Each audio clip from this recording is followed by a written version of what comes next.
Bienvenue. Aujourd'hui, on va explorer un sujet qui touche beaucoup de femmes, le fibrome utérin. On l'appelle aussi myome ou léiomyome. On va s'appuyer sur des infos tirées de documents médicaux pour essayer de démystifier un peu tout ça, comprendre ce que c'est, d'où ça vient et comment on le gère. Alors, on y va. Pour commencer, très simplement, un fibrome, qu'est-ce que c'est exactement? Alors bonjour, c'est une tumeur, mais attention, une tumeur bénigne. Elle se forme à partir du muscle de l'utérus, le myomètre. Ce qui est intéressant, c'est qu'elle est souvent comme encapsulée. Enfin, elle a une pseudo-capsule qui la sépare du muscle autour. Ah oui. Et ça aide si on doit l'enlever, j'imagine. Exactement, ça peut faciliter le geste chirurgical si besoin.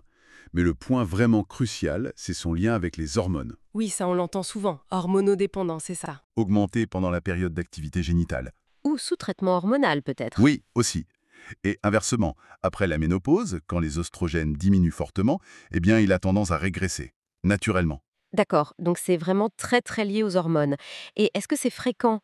On lit des chiffres assez importants. Oui, oui, c'est extrêmement fréquent. On parle d'environ 30% des femmes après 35 ans. C'est énorme. 30%. Oui, mais beaucoup ne le savent même pas, parce que souvent ça ne donne aucun symptôme. Et c'est rare avant 20 ans, ce qui confirme bien ce lien hormonal. Et pourquoi ça apparaît en C? La cause exacte, précise, reste, comment dire, mal connue. Mais on suspecte très fortement une sensibilité particulière de certaines cellules du muscle utérin aux œstrogènes. Une sorte d'hyperréactivité. D'accord. Et tout de suite, la question qui peut inquiéter, le risque de cancer. Parce qu'on dit tumeur. Oui, c'est important de rassurer là-dessus. Le risque que ça devienne un cancer, une tumeur maligne, c'est vraiment très très faible. On parle de moins de 0,5%. Ah oui, donc minime. Voilà. Le vrai problème des fibromes, quand il y en a un, c'est plutôt l'impact sur la qualité de vie, les symptômes, pas le risque cancéreux, en général. Compris. Et j'imagine que l'impact dépend beaucoup de l'endroit où il pousse dans l'utérus. Exactement. On les classe selon leur localisation, parce que ça change tout. Il y a ceux qui poussent vers l'intérieur de la cavité utérine, Dans la cavité même. oui, soit juste sous la muqueuse, on dit sous-muqueux, soit carrément dedans, parfois avec un petit pied, on dit intracavitaire. Ceux-là, ils sont souvent responsables de saignements importants ou de soucis de fertilité. D'accord. Après, il y a ceux qui sont dans l'épaisseur du muscle, les interstitiels. C'est les plus fréquents d'ailleurs. Et les derniers, hein? Et enfin, ceux qui poussent vers l'extérieur de l'utérus, les sous-séreux. Eux, ils peuvent devenir très gros sans donner de symptômes pendant longtemps, ou alors ils finissent par appuyer sur les organes voisins. Et avec le temps, ça grossit toujours. Ça évolue comment Bien, la tendance naturelle, c'est plutôt une croissance lente, progressive. Parfois, ça s'accélère, pendant une grossesse par exemple, à cause des hormones, justement. Ils peuvent aussi se modifier un peu, se calcifier en vieillissant, ou parfois souffrir un peu, ce qu'on appelle une nécrobiose. Ça peut faire mal d'ailleurs. D'accord. Et ça nous amène aux complications possibles. J'imagine les saignements ou la compression dont vous parliez. C'est ça. Les complications les plus classiques, ce sont les hémorragies. Des règles qui deviennent très très abondantes, des ménorrhagies, et ça peut fatiguer, entraîner une anémie. Oui, une carence en fer. Voilà. Il peut aussi y avoir des infections, surtout pour les fibromes qui sont dans la cavité, et puis des problèmes plus mécaniques. Si un fibrome sous-séreux est attaché par un pied, il peut se tordre. Ça fait très mal. Aïe. Et la compression, oui. S'il devient gros, il peut appuyer sur la vessie devant, ça donne envie d'uriner tout le temps, ou sur le rectum d'arrière et gêner le transit. Voire même sur les urétères, les canaux qui amènent l'urine des reins à la vessie. C'est là que ça devient vraiment gênant au quotidien en fait. Tout à fait. Et c'est souvent ces symptômes qui poussent à consulter et qui mènent au diagnostic. Ou alors on le découvre par hasard. Oui, très souvent aussi. Lors d'un examen gynéco de routine ou d'une écho pour autre chose. Si c'est le cas et qu'il n'y a aucun symptôme, en général, on se contente de surveiller. Pas besoin de se précipiter. Et quand il y a des symptômes, ce sont lesquels principalement? Les troubles des règles, c'est le plus fréquent. Des saignements plus abondants, plus longs, parfois irréguliers. Sinon, une sensation de pesanteur dans le bas-ventre, des douleurs. Parfois, on sent une boule, l'abdomen augmente de volume. Et chez certaines femmes, ça peut jouer sur la fertilité. D'accord. Et comment on est sûr que c'est bien un fibrome? Alors, déjà, l'examen clinique, le toucher vaginal, peut orienter. On sent une masse, généralement ferme, indolore, qui bouge avec l'utérus. Mais il faut confirmer, hein. Oui, absolument. Et l'examen clé pour ça, c'est l'échographie. L'échographie pelvienne, par voie abdominale ou endovaginale. Et elle montre quoi, l'écho? Elle confirme que c'est bien un fibrome, elle mesure sa taille, dit précisément où il est situé, sous-muqueux, interstitiel, etc.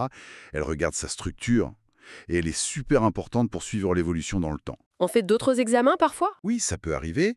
Si on suspecte un fibrome dans la cavité, on peut faire une hystérosalpingographie, une radio de l'utérus et des trompes, ou mieux, une hystéroscopie. C'est quoi ça, AHUI? C'est une petite caméra qu'on introduit dans l'utérus pour voir directement l'intérieur.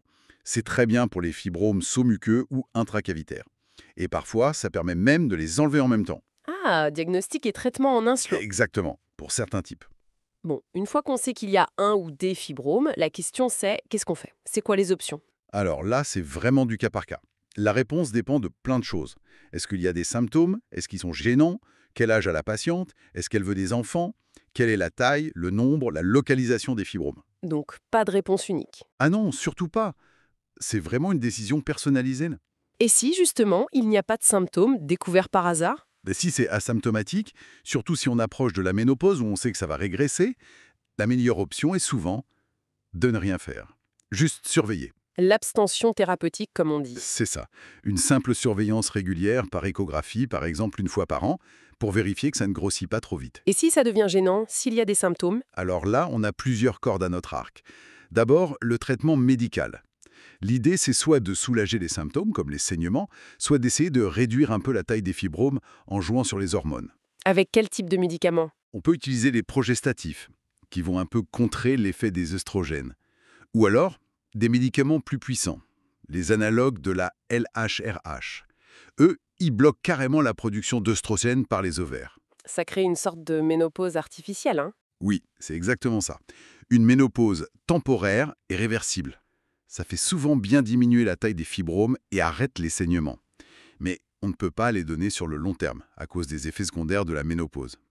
C'est souvent utilisé avant une chirurgie, par exemple. Justement, la chirurgie, quand est-ce qu'on y pense? On y pense quand les symptômes sont importants, qu'ils résistent au traitement médical, ou si les fibromes sont très gros, ou s'ils posent un problème de fertilité, ou si on a un doute sur leur nature, même si c'est rare. Et là, il y a plusieurs types d'opérations possibles, j'imagine. Oui, deux grandes stratégies. Soit on est conservateur et on enlève juste le ou les fibromes en laissant l'utérus en place. C'est la myomectomie. Pour préserver la possibilité d'une grossesse, par exemple. Exactement. C'est le traitement de choix chez les femmes jeunes qui désirent encore des enfants. Ça peut se faire par chirurgie ouverte classique ou de plus en plus par des techniques moins invasives, la callioscopie ou l'hystéroscopie, selon où sont les fibromes. Moins invasif, c'est mieux pour la récupération, non? Oui, en général, la récupération est plus rapide. L'autre stratégie, c'est le traitement radical. On enlève tout l'utérus. C'est l'hystérectomie. Ah oui, là c'est définitif. C'est définitif, oui. On la propose plutôt quand il y a beaucoup de fibromes, des gros, s'il y a d'autres maladies associées dans l'utérus, ou chez des femmes plus âgées, proches de la ménopause, qui n'ont plus de désir de grossesse et qui veulent être débarrassées une bonne fois pour toutes des symptômes. Ça doit être une décision importante, ça, de choisir d'enlever l'utérus ou pas. Ah oui, c'est une discussion vraiment cruciale à avoir entre la patiente et le médecin. Il faut bien peser le pour et le contre de chaque option, en fonction de la situation médicale, mais aussi des attentes et des priorités personnelles de chacune. D'accord. Donc si on résume, les fibromes, c'est hyper fréquent, presque toujours bénin, très lié aux hormones. C'est ça. Ils peuvent rester silencieux ou alors causer des soucis, surtout des saignements ou une gêne à cause de leur volume. Le diagnostic repose sur l'examen et surtout l'échographie. Exactement. Et le traitement, ça va de la simple surveillance aux médicaments jusqu'à la chirurgie, conservatrice ou radicale, mais toujours après une discussion personnalisée. Voilà, le message clé, c'est vraiment ça. La prise en charge est individualisée. Il n'y a pas une seule bonne solution, mais une solution adaptée à chaque femme. Ça demande une bonne information et un dialogue confiant avec son médecin ou son gynécologue. Très clair. Et peut-être, pour finir, une petite question pour réfléchir. Pour une personne qui apprend comme ça, au hasard, d'un contrôle, qu'elle a un fibrome, mais qui n'a absolument aucun symptôme, quelle serait, selon vous, la question la plus pertinente à se poser ensuite? Pas tant sur le fibrome lui-même, mais peut-être sur sa santé en général ou sur le suivi à envisager. Qu'est-ce qui devient important à ce moment-là? Bonne question à laisser en suspens. Merci beaucoup pour toutes ces explications. Avec plaisir.